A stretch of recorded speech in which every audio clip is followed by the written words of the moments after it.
po, bali yung diniscuss po ni Sir Marvin, paumpisa pa lang yun. So, ang talagang mandato talaga ni SSS is yung mabigyan po kayo ng benepisyo ng panghabang buhay.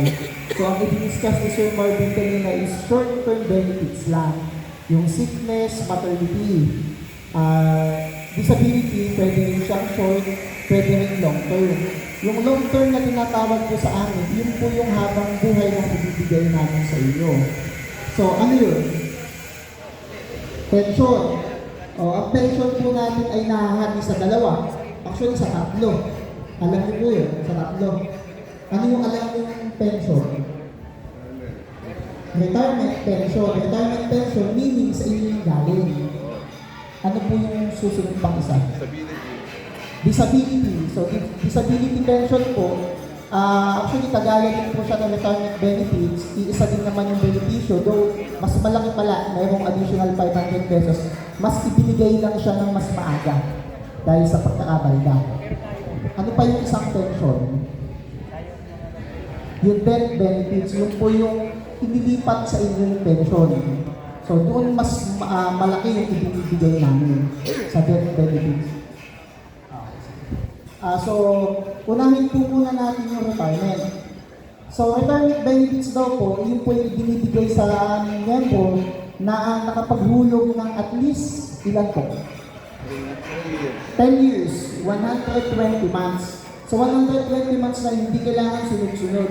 Kahit halimbawa, 18 years old pa lang kayo, nagtrabaho kayo sa pabrika, nakapaghulog kayo ng 3 taon, o bilang na yun, 3 taon. After 10 years, nakapag-trabaho ulit kayo ng additional 3 years, 6 na taon, hanggang mabuo niyo yung 10 years na hulog. Hindi siya kagaya ng sickness, ng maternity kanina na mayroong qualifying contribution, mayroong latest. Sa retirement, at least 10 years. Yung 10 years po na yun is just a minimum. So, pag sinabing minimum, pwede mo pa siyang dagdagan. So, ang iba kasi, especially dun sa mga voluntary self-employed, dahil hindi na po obligado sila, once na ma-reach na nila yung 10 years na hulog, kahit sabihin mong 40 anyos pa lang sila sa 40 anyos, itinitigil na nila. So, once na mag-fight sila ng retirement, mas mababa yung kanilang makukuha compare dun sa kanilang kumpare na halos 20 years, 30 years naghulog. So, yun ang kinaganda nun. Minimum of 10 years, pero kung sakali na hindi kayo ma-reach, hindi nyo ma-reach yung 120 months na yun, doon po papasok yung lump sum. So, ina-advise namin sa opisina, pag may pupunta sa amin magpapayag na retirement, talagang sikapin, pilitin na 10 years. Kasi yung iba, pupunta sa amin, re-respect na yung anak, yung mga kakilala, bakit hindi nyo binigyan to, pinauwi nilaw, hindi na nakaintindihan. Kasi may mga case kasi na yung isang membro magpapay ng pension, sa buong akala niya, qualified na siya mag-pension sa 10 years. Kasi sabi niya, nagtrabaho daw siya sa ganitong pabrika, sa ganito, sa ganyan. Pero nung magbe-verify na siya at the age of 60, dun pa lang niya malalaman na hindi pala naihulog. Or kaya walang hulog, kulang-kulang. Kaya much better po, lalo na tayo, malapit na tayo mag-60, i-verify natin. Hindi naman kagaya ng araw, hindi naman namin masisi talaga sa mga lolo o sa mga lola nung araw dahil limitado lang yung branches. Sige mo magpapaverify ka, pupunta ka pa ng Quezon City sa main office. Ngayon, wala nang dahilan. Dito nga sa Antipolo, dalawa yung opisina namin sa Triangle Mall, tapos meron pa sa Robinson Place. Even Saturday open.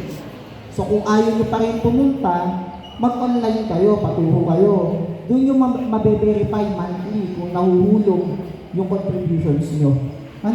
Para pag-file na ng retirement, pagpunta sa aming sa opisina, sigurado kayo na talagang naka-10 taon. Kasi kung halimbawa kulang kayo ng 1 taon, talagang kahit ako, hindi ko i-advise na kunin mo na yan as lump sum lang. Kasi yung lump sum ipagpalagay na nag-times 3 nung total na ihulog nyo. Times 3. Pag nahawakan mo yung pera na yun, it's a matter of months or weeks. Ubus ka agad yan. Pero yung pension, kahit sabihin mo na maliit lang siya, panghabang buhay yun, di ba? Tapos pwede mo pa siyang isalin kung meron kang pagsasalinan. Ano? So, yun siya. Meron namang case na pupunta sa amin magpapay ng retirement, mali-mali yung information na nakalagay sa amin. Mali yung birthday, mali yung pangalan, kasi nung araw sa kagustuhan makakuha ng SSS number, kahit minor pa lang pumasok sa pabrika, nagpapatanda. Diba? Madaming ganun sa amin. Bakit mas matanda ng isang taon nagagalit? Nung kinag namin, na-electrode namin yung iwan, kasi nung araw, dahil wala nga pong sistema, hindi pa computerized, pwede kang kumuha ng SSS number only. Tapos, pwede ang kumuha ng SSS number sa'yo is yung company. Then walang kami hindi hingi kahit anong dokumento. Base lang dun sa sinabi niya. Kaya talagang yung error talagang prone ka. So, yun, i-verify din na rin. Kasi yun yung reason kaya lalong tumatagal yung retirement. Magtataka yung iba bakit si Juan, sa matter of 1 month, 2 months, nakuha niya agad ng pension. Yung isa, si Maria, halos isang taon na, hindi pa rin nakukuha. So, hindi sa palakasan yan. Sa dokumento yan. Kahit may kakilala ka sa SSS, pwede yun, hindi ka pumila. Pero yung dokumento pa rin, talagang yun yung ipapayin natin. Kaya ngayon pa lang, kumuha na rin ng birth certificate. Kasi maraming iba, akala, kumpleto yung huli sa SSS, naka 10 years. Iisa lang yung SSS number, tama yung kanyang birthday, birth year, pangalan, yung sa kanyang ID, at datay na kukuha na ng PSA, iba pala yung pangalan na kilalakhan niya. Iba pala yung birth year niya. Mas malaking problema yun pag ang problema is yung birth certificate. So ayusin na para at datay na magpapay na retirement, smooth na yung ating transaction. So yun yung retirement. So natapos na natin yung pension, tsaka yung lump sum. Doon naman tayo sa burial. So yung burial po, binibigay po namin yan doon sa gumastos sa punerarya. So hindi issue kung yan ay kaibigan mo lang, kapatid, asawa, o kung sino man. Minsan nga nagpapayag sa amin is yung may-ari na ng punerarya. Kasi kung sino yung nakapangalan doon. Kasi ang babayagan namin dyan is yung nagastos sa pagpapalibing. So ang makukuha niyo dyan is 20 to 40,000 pesos. Dati nakapango lang sa 20,000. Ngayon, 20 to 40,000. Of course, depende yan dun sa hulog. Lahat naman ng benepisyo ng SSS, nakabase yan of course dun sa number ng hulog. So, 20 to 40,000. Ayan. So, madali lang makuha yan as long as kompleto yung documents natin. Kailangan yung death certificate, certified to copy, may resibo ng punerarya, tapos valid ID ng claimant. Okay? So, bukod pa yung death claim kasi yung iba, merong iba hindi nakakuha ng death claim kasi akala nila, yun na yun. Iisa yung burial tsaka yung death claim, magkaiba siya. So, ang death claim naman po, yun yung ibinibigay namin dun sa naiwan. So, dalawang klase din siya para din siyang retirement. Monthly pension or pension. Monthly pension or lump sum. Ang kinaibahan lang sa death benefit, hindi mo na pwedeng habulin, di ba? Para makapag-qualify ka sa pension. Hindi kagaya na retirement, as long as gusto mo pang maghulog, nabubuhay ka pa, pwede mong habulin, tapos mag-file ka ng retirement as pension. Sa death, hindi. Kung ano lang yung naiwan nung sumakabilang buhay, nahulog, yun lang yung makiklaim. Ang kinagandahan naman ng death benefit, di ba si retirement, ang minimum requirements para makapag-pension is ilang buwan? 120 months or 10 years. Sa death benefit, ilan ang kailangan? Wala kang idea, no? Sa hulog. 3 years, 36 months. So imagine nakapaghulog lang ng 36 months, may mangyari sa atin, at meron naman tayong mapag-iiwanan na qualified for monthly pension, habang buhay siya magpe-pension. Imagine. So, kaya yung sinasabi nila na ang buhay ng tao ay maiksi, though totoo nga dahil sa mga nangyayari, lugi tayo sa SSS. Hindi. Actually, yan yung malaki namin ibinibigay, malaking pondo na ibinibigay namin sa death benefit. Kasi imagine, ang daming claimant sa amin, mga nabiyuda, mga bata pa. 30s, 20s, minsan buntis pa. Minsan may dala-dala pa ng baby. Yung kanyang kinakasama ay namatay, mga kalimitan ng aksidente. So imagine, yung bata pa lang ngayon, kasama siya sa pension. Tapos yung duda ngayon, 20s, 30s, pe-pensionan namin habang buhay. So yun siya. Makapagmulog lang ng 3 years, qualified ng mag-pension po yung may iwan. As long as legal spouse. Ano po? Legal spouse. So kailangan may document. Kasi yun din yung pinakang nagtatagal na proseso sa amin. Yung retirement kasi pwede pa eh. Kasi kahit pa paano buhay pa yung member, siya pa yung nakakapagsabi. At the time na namatay yung member, doon na nagsusulputan. Yung mga asawa, mga anak, yun na, doon po nagsusulputan. So nagkakagulo sino yung qualified, sino yung mag-claim. Then kung halimbawa mayroong naiwan po na minor na anak, qualified din sila sa pension. Bukod yung pension ng nanay, bukod yung pension ng minor na anak. So minor na anak, at least 10% ng monthly pension or 500 pesos, whichever is higher po. And then, sige, mamaya mang yung question and answer after yung discussion.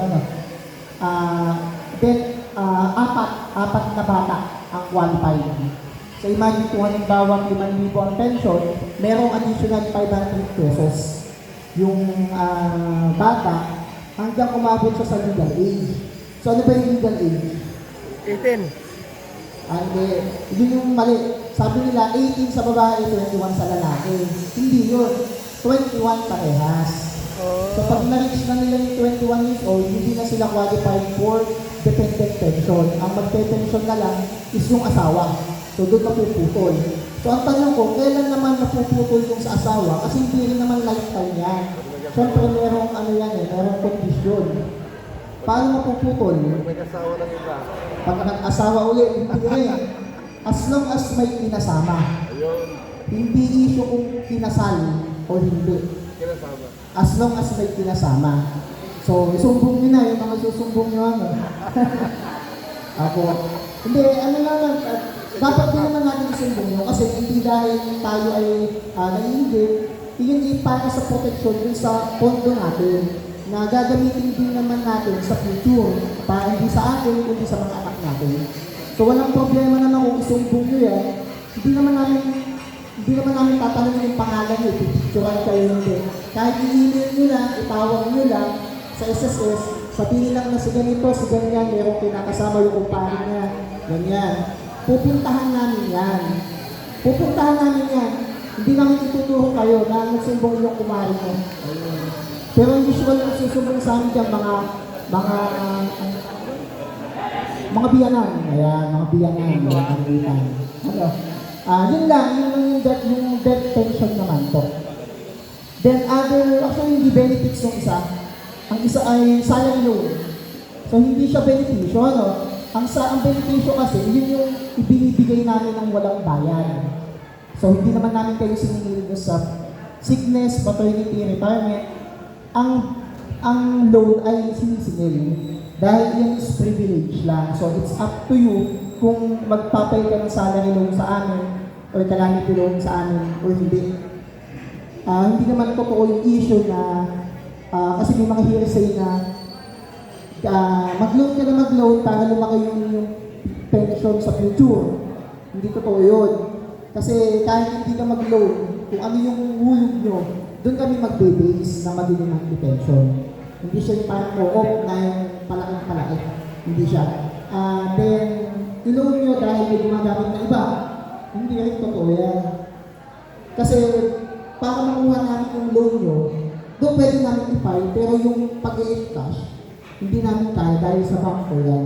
May mga case kami na, kasi meron talaga na ibibigay, karapatan nyo namang ibigay yan, na hindi talaga ni-loan, i-investigahan namin yan, titignan sa bangko. Kasi may-record yung bangko sino yung nag-encash. Pag nalaman namin kung sino yung nag-encash, pwede kayo talaga, o hindi. Actually, yung pinababayad namin is bangko. Kasi na-access sa part nila, bakit na-in-touch ng ibang tao. Usual na nangyayari yan dati sa mga employed. Kasi di ba ang mga nag-aasikaso ng salary loan is yung liaison officer. Di ba sila yung nagpapayo.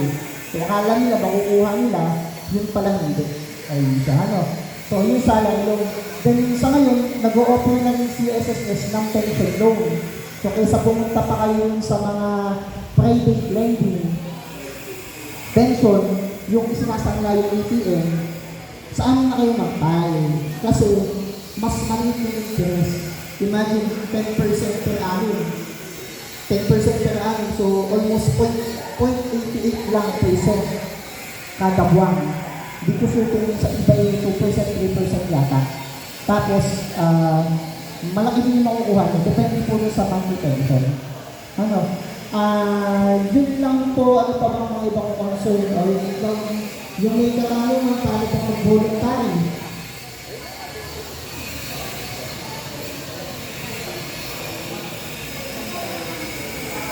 Hindi po, ang quality sa ngayon po ma'am, ang talagang qualified lang pong mag-file ng pension loan sa amin is yung retirement pension niya. Yun lang po siya. Sa ngayon, hindi pa nag-grabra. Hindi ko lang po alam yung reason. Pero marami kasi yung tinatanggal na eh. Diba yung anytime pwede namin tanggalin once na malaman na mayroong ibang kinakasama o what, hindi na namin mahabol yun. Ayun siya. Pero, tingnan natin, malay natin, kasi hindi lang naman na ilang ang pension loan. So, malay natin, after a year, meron na. Sige, actually yung concern nyo, siguro na-release na rin naman yan sa management, pag-management. So, hopefully, baka magkaroon din, ano? Kasi ngayon lang yan na-ilang. Yung mga previous ano. So, any question po?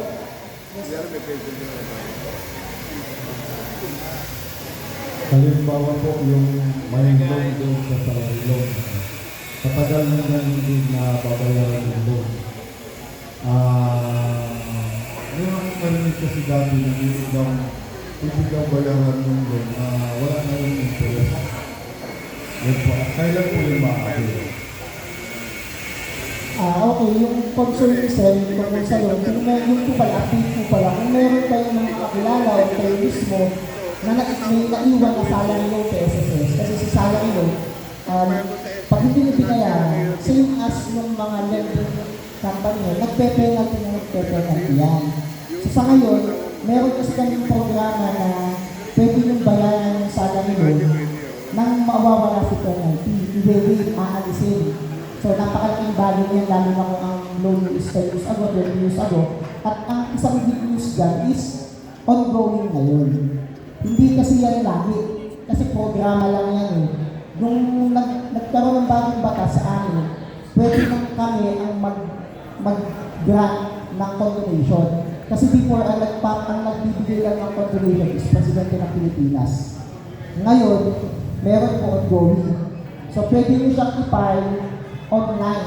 Online siya ngayon. Ngayon, kung wala kayong idea kung paano online, pwede naman mag-walk-in kayo sa opisina. Pag nag-walk-in kayo sa opisina, gagawin kayo ng online account on the spot, ipapayli din yung condonation. So yung condonation ngayon, yung terms ngayon, magdadawin kayo ng 10 to 50%, it's up to you. Then yung remaining na natitirang balance is pwede nyo bayaran, depende po sa amount kung ilang ba yung ibibigay. So pero at least na wala yung penalty, kaya yung bayaran. Yes, sir.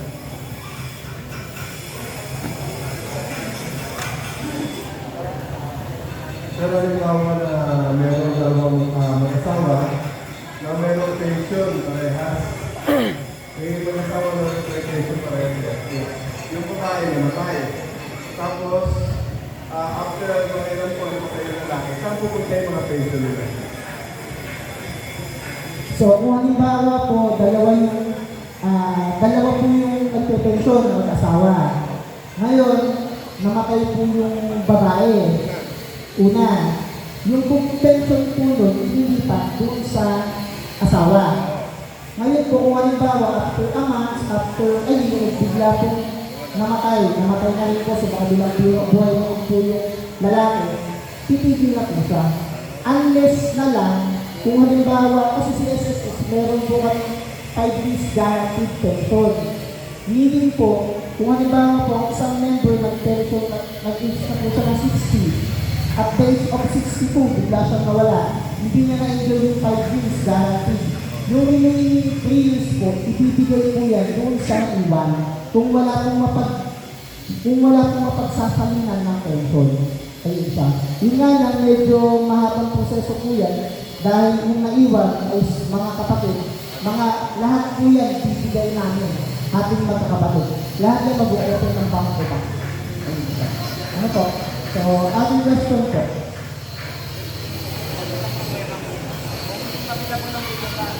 Again,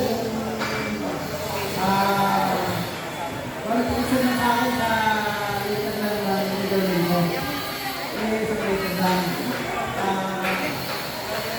Pwede lang ba mapag-isip dito ng branch natin nila? At saka naman ito, hindi po kasi sir, yung dalawa kasi yung correction na ginagawa namin. Simple and complex. Pag simple po, yun po yung simple na, only naging I, o naging U, yung naging O, Maria po hanggang to Maria and A that lang, yung mga datlang yung mga problema, yun po is one day processing lang po sa amin. Pero pag po ang problema is ibang-iba talaga yung pangalan, doon na po papasok yung mga doon na po dapat po sa interested person, tapos kailangan na po mag-provide ng birth certificate, baptismal, na mga talaga po ang hihingin.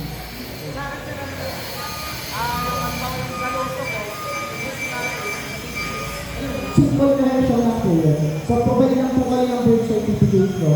So, make sure na yung birth certificate po is PSA na. PSA na.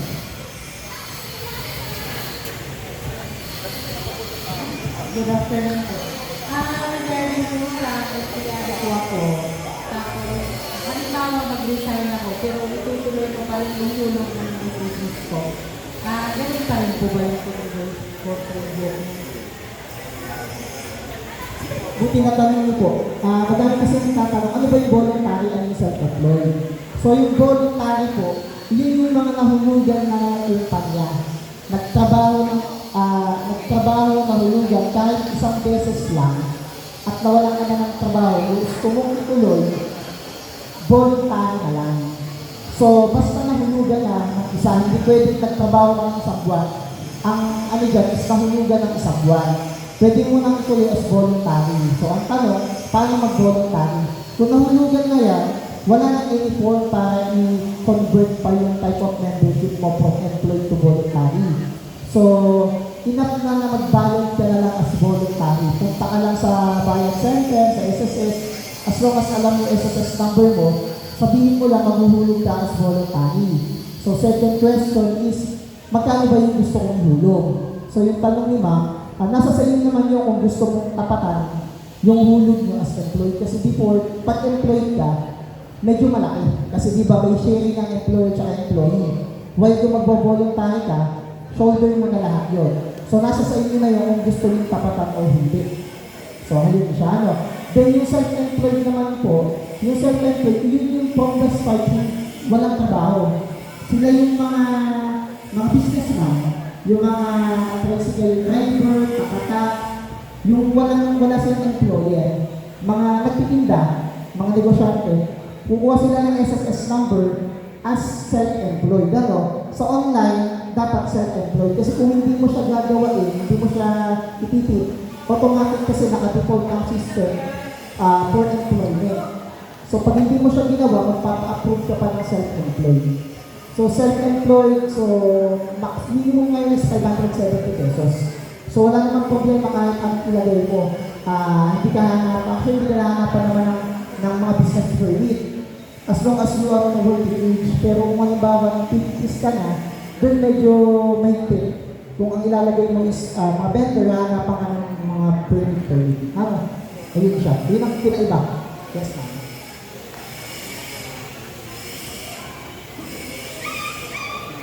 Ito lang po, kasi before po, employed ako. Tapos, nag-resign ako sa work. Tapos nagtuloy po ako ng contribution sa SSS. Pero, Change ko siya to self-employed. This is my business naman po kasi. Nagkakaroon ko ba ng conflict ko? Kasi sabi niyo po dapat itutuloy ko is voluntary.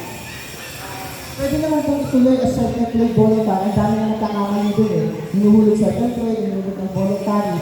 Pero mas maganda siguro para hindi na lang question eh. At kapag na magpapalit ka ng retirement, magpalit ka ng job ng self-employed. Meron po na people out. Yes. Pero wala namang problema. Sino voluntary, parehas din naman. Pero kung self-employed kayo pinaganda kasi ngayon, mayroong additional benefit pag ikaw is self-employed. Yun nga lang, may additional 10 pesos sa isip. Ayun siya. Tapos voluntary na lang. Voluntary na lang. Opo.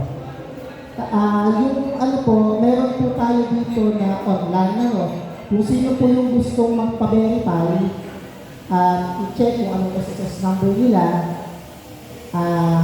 kung meron loan, ilan yung contribution, pwede namin ma-verify online.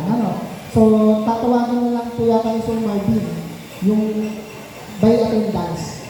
Kung sino yung gusto, parang hindi sabay-sabay since dalawa lang yung laptop po natin.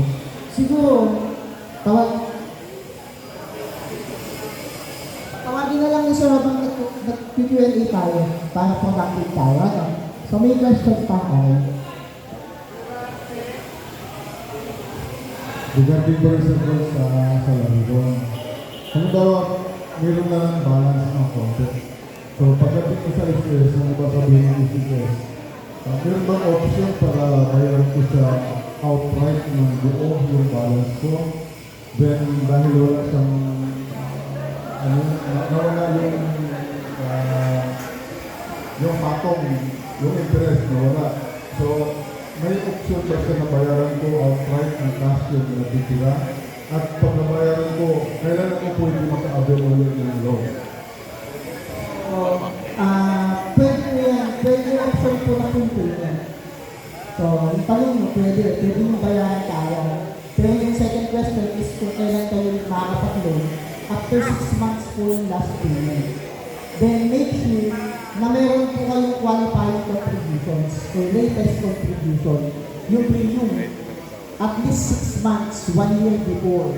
Kasi kahit sabihin mo bayaran mo lahat yan, kung wala ka namang updated contributions, hindi kayo qualify to avail another salary. 6 months. After 6 months, doon ka pala pwede makapag-loan. Ano na buwan? Ano na buwan din po? Yes, po.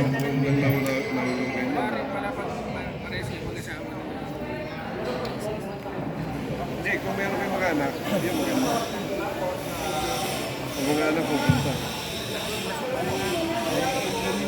Kasi naman ako buwan namin. Lansa mo na lang. Sana kasi ano ko, or 50. Pwede bang taon-taon na ito? Iyak o isang beses pwede iyakan mo lahat? Maganda din yung question, sir. Kung gusto niyang biglang taas, yung contributions o biglang baba, ang sa SSS po kasi, pag 54 years old ka pababa, 55 years old pababa, wala po problema kung biglang taas, biglang baba yung contribution mo. Hulog mo sa 2 for 50. Sa susunod na buwan, wala siyang kinat na kondo, gawin ng 560. Sa susunod na buwan, nagkaroon siya ng pera, taasan niya ulit, walang problema. Pero kung 55 years old na po kayo pataas, kung ano po yung bracket nyo, yun lang po yung susundin sa isang taon. Pwede kayo magtaas ng isang step lang sa susunod na taon. Yes po, mukha naman 18 years old pa lang sir. Ayun, may mga question pa po. Ayan, para mag-verify.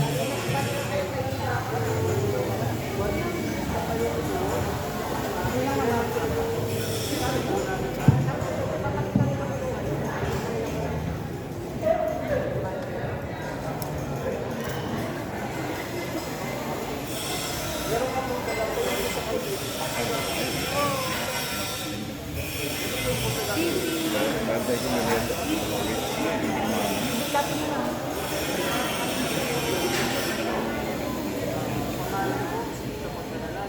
Laging mo rin doon.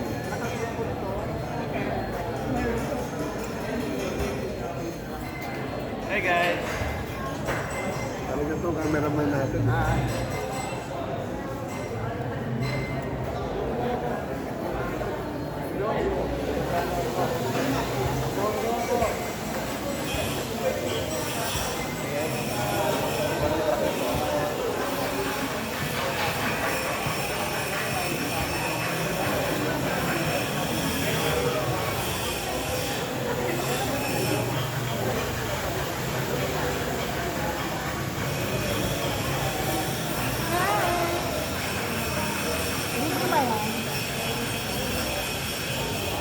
Wala po, kagaya yung nasabi ko, pag yung pensioner po ay na-use na niya yung 5 years na pension at namatay, wala na pong makukuha unless na lang kung may pagsasabihan pa ng pension, which is yung asawa, ang makukuha na lang po is yung pulay.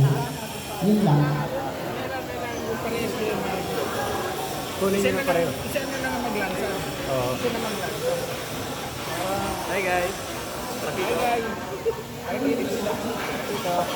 Pwede po, kung meron ang na po dito, pwede kayong mag-report mo dito.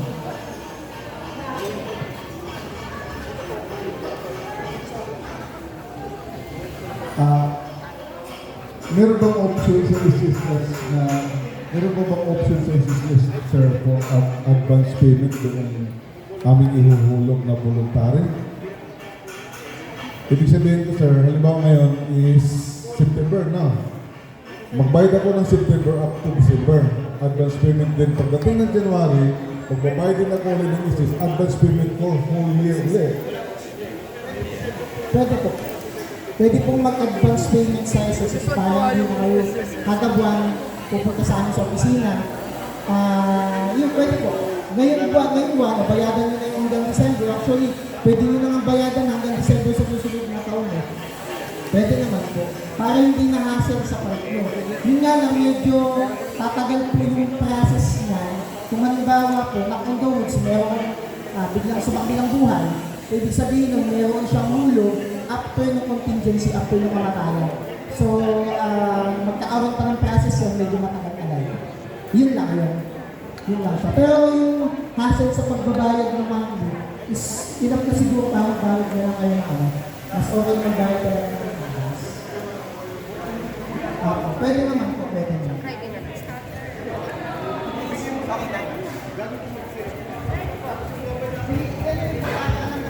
Excuse me po. Yung akot ko po kasi by December, pwede na po kung mag-akot ako ngayon. Yes po. Pwede po. Pwede po. Kung meron ko yung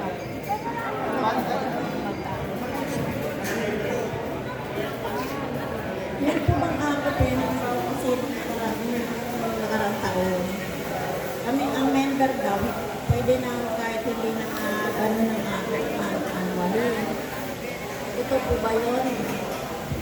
po pala, in addition po, yung ako po pala, pag po retirement pensioner kayo, yung pension is nang gagaling sa sarili nyo, 8 years old pataas lang po yung mag-aakot. Pero kung halimbawa po kayo ay dead pensioner po, surviving, yearly po siya magpapay. Ayun siya. So, pero kung sa'yo mismo, as long as hindi ka pa 80, kahit hindi ka muna magpay ng akot.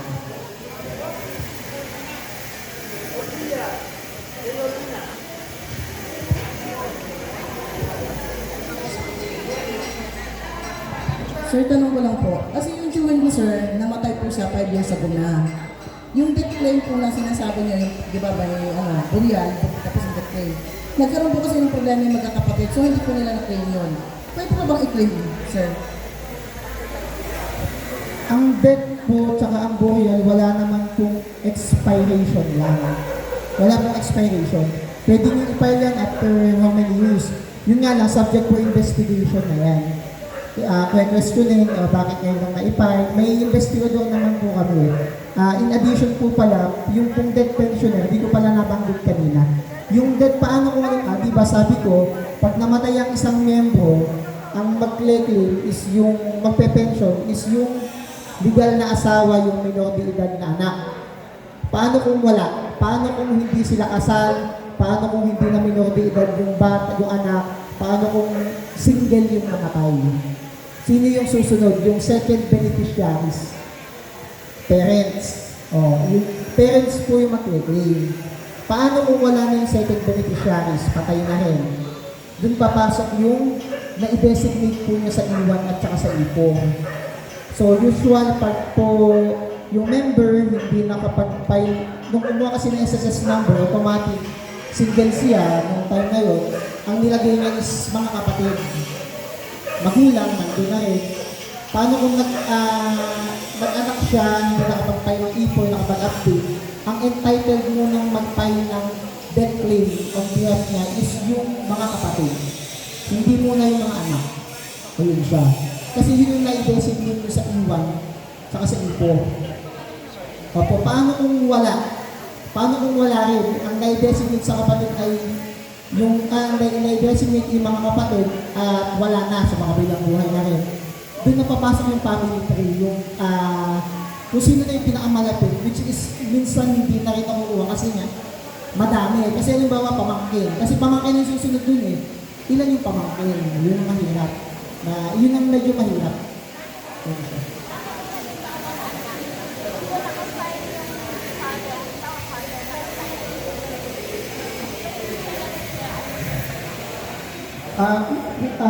Dun siya papasok po dun sa nabanggit ko, yung sa family tree na, legal heirs na, kasi hindi siya na-designate dun sa iwan at sa ipon. Wala na question, okay. Informative ba, no?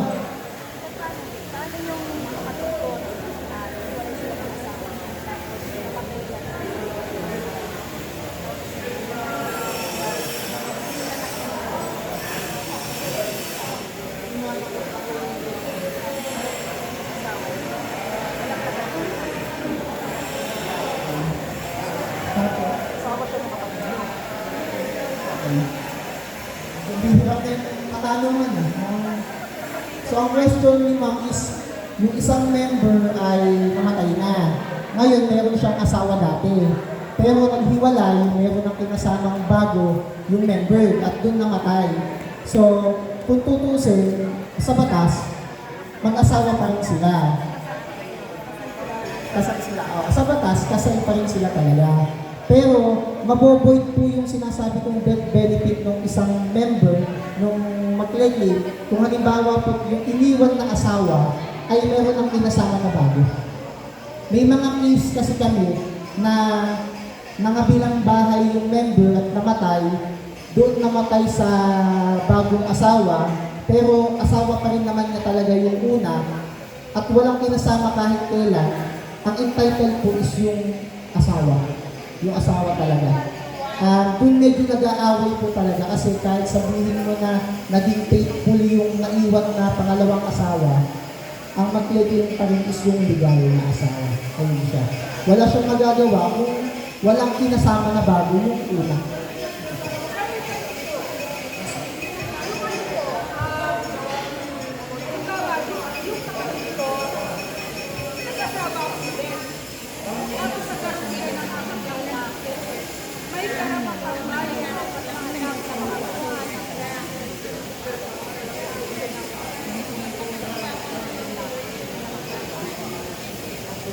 Ang hirap na yung tanong.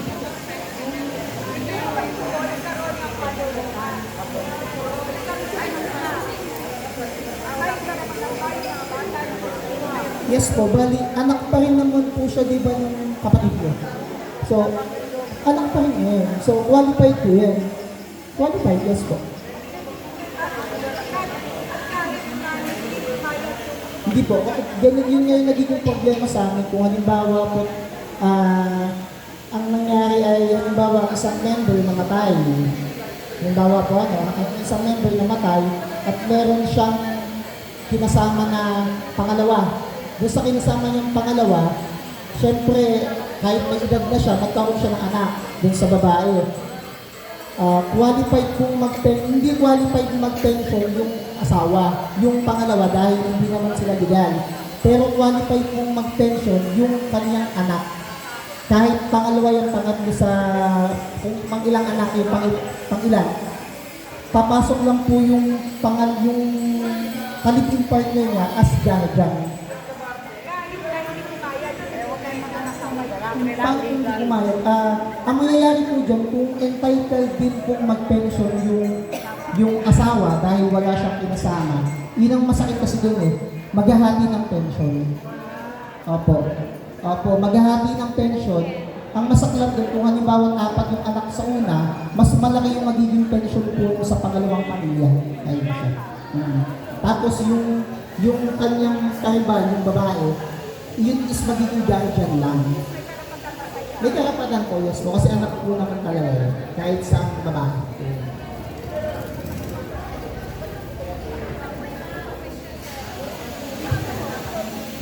Clarification lang po. As single pensioner, siyempre ang record ko would be, yung old record would be the parents, the brother, and the sisters. Bago sakali, wala na. Is it mandato na mag-update ng beneficiary ang nagpe-pension na single?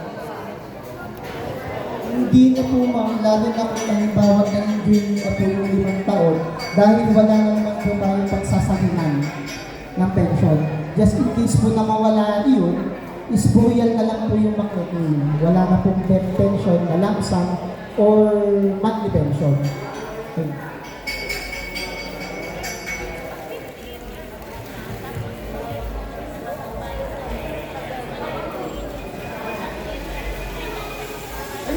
So, hanggang ma-reach nga po yung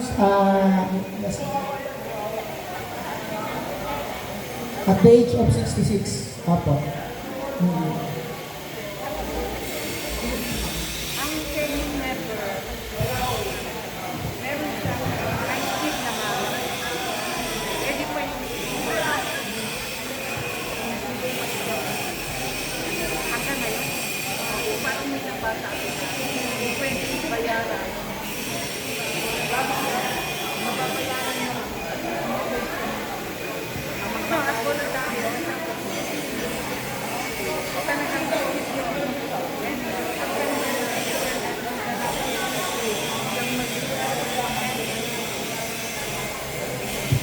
So, wala na siguro question po, ano.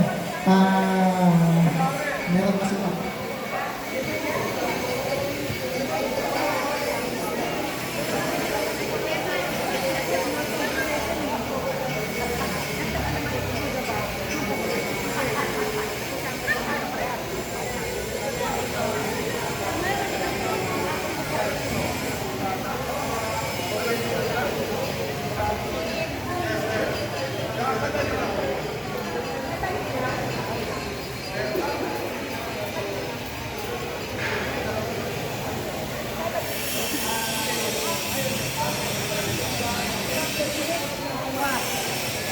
Sa akin, Day.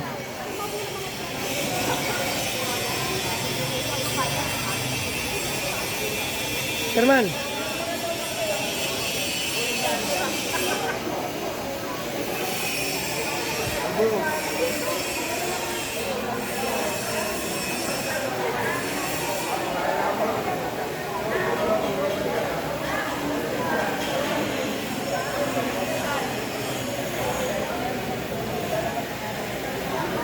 So, mga kabayan, mukhang matatapos na yung question and answer ng programa namin. Kasi ang iba, nagmimirindahan na. Nagmimirindahan na iba. Kaya mukhang tapos na po yung question and answer. Ayan po. Yan. Ngayon po, yung nakaupo sa misa po, sa lahat po ng mga gustong magpa-verify ng kanilang mga hulog sa SSS. Ayan.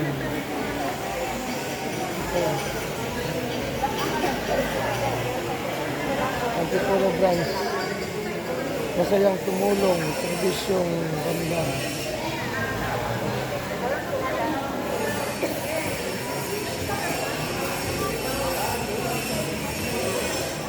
Dito lang po yan sa Barangay de la Paz, Antipolo City.